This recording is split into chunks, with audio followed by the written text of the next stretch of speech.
Armoise, caractéristiques, usage naturel et précautions. L'armoise peut soulager différents maux. Cependant, il faut toujours faire preuve de prudence, car elle peut également causer des effets secondaires.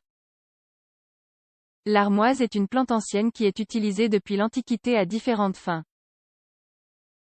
Son nom scientifique est Artemisia absinthium et elle est originaire d'Asie, d'Europe et d'Afrique du Nord. Il est facile de la reconnaître, car elle a des petites fleurs jaunes et pousse jusqu'à 2 mètres. On trouve les premières références à l'armoise dans la culture grecque et égyptienne. Depuis lors, elle a été utilisée à des fins thérapeutiques. Aujourd'hui, elle continue d'être utilisée en médecine populaire. Les scientifiques ont également étudié et approuvé plusieurs de ses propriétés. L'histoire de l'armoise. Il existe 2 théories pour expliquer le nom de cette plante. Selon la première, son nom est en l'honneur de la déesse Artémis, patronne de la chasse et des vertus curatives. Une autre hypothèse indique qu'elle a été nommée en hommage à Artémisia, épouse du souverain de la Carie, aujourd'hui Turquie, qui était experte en botanique et en médecine. Par ailleurs, on sait que les Romains ont planté de l'armoise le long de diverses routes.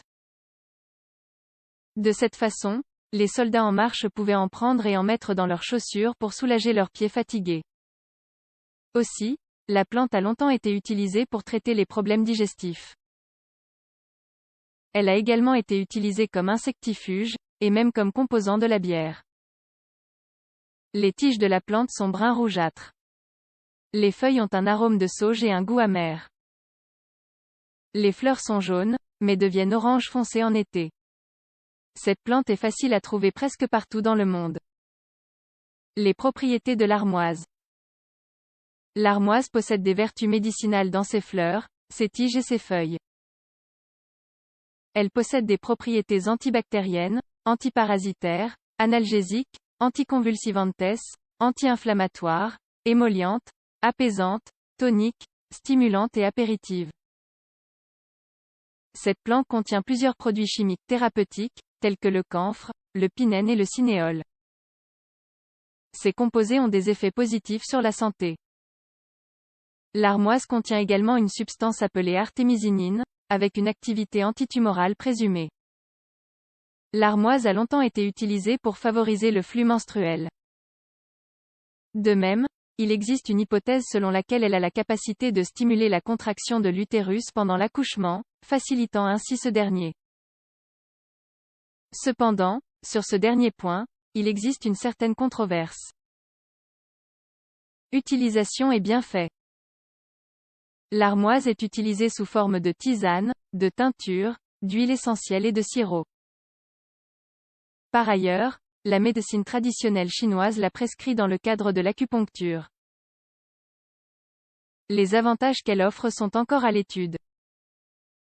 Il n'y a pas de données concluantes à 100%. Soulagement des problèmes gastriques. L'armoise possède des propriétés nettoyantes et antioxydantes. Par conséquent, elle aiderait à éliminer les toxines qui affectent l'estomac, et aiderait à résoudre certains problèmes courants, tels que les éructations constantes, les flatulences, la lourdeur et le reflux. Élimination des parasites. Cette plante est réputée pour ses propriétés vermifuges, antibactériennes et vermifuges. Elle aide donc à lutter contre les parasites intestinaux. C'est sans doute le plus grand bienfait de l'armoise. Minceur. La consommation de cette plante ne provoque pas directement une perte de poids. Cependant, comme elle aide à réduire la rétention d'eau, elle pourrait être un complément. Régulation et soulagement des menstruations. C'est un autre des avantages les plus connus de l'armoise. Comme elle facilite la circulation sanguine, elle augmente le flux menstruel et rend les cycles plus réguliers.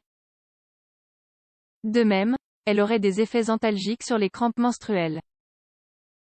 Cependant, la possibilité de provoquer des contractions violentes dans l'utérus jette un doute sur son utilité clinique. La maladie de Chagas. L'armoise peut aider dans le traitement de la maladie de Chagas. Toutefois, il n'y a pas encore suffisamment de preuves. L'armoise serait-elle un remède antitumoral? Une étude scientifique indique que l'armoise peut avoir un effet positif dans le traitement des tumeurs de la prostate, des reins, du pancréas et des sarcomes. Tout indique qu'elle attaquerait les cellules malignes sans endommager les cellules saines. Mais de nombreuses autres études sont nécessaires à cet égard pour confirmer ce fait. Il ne s'agit en aucun cas d'une première ligne d'approche du cancer. Soulagement des douleurs articulaires. L'huile essentielle d'armoise a un effet bénéfique sur les douleurs articulaires. Et ce, car elle contient des composants analgésiques et anti-inflammatoires. Par conséquent, elle peut favoriser le bien-être des personnes atteintes d'arthrite. Précautions d'emploi. L'armoise est déconseillée aux femmes enceintes ou allaitantes. Pendant la grossesse, cette plante pourrait déclencher un avortement ou un accouchement prématuré. En ce qui concerne l'allaitement, on ignore si elle a des effets néfastes sur la santé du bébé. Les personnes allergiques à l'armoise peuvent développer une réaction allergique.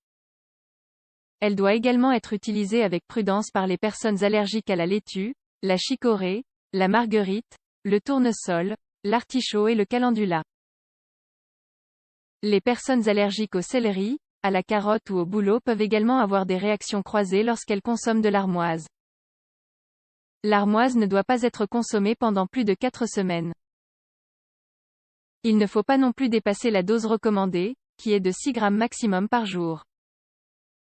L'armoise, une plante médicinale qui renferme plein de secrets. L'armoise est un psychoactif léger qui peut causer des troubles de la perception. Dans certains endroits, sa culture est même illégale. En aucun cas il n'est recommandé de la fumer ou de la mélanger avec du tabac. Il n'y a pas de dose exacte pouvant être prescrite pour tout le monde. La dose dépendra du problème à résoudre et de l'état de santé du patient. Par conséquent, il est nécessaire de consulter un médecin, qui déterminera la dose, la fréquence et la méthode d'utilisation.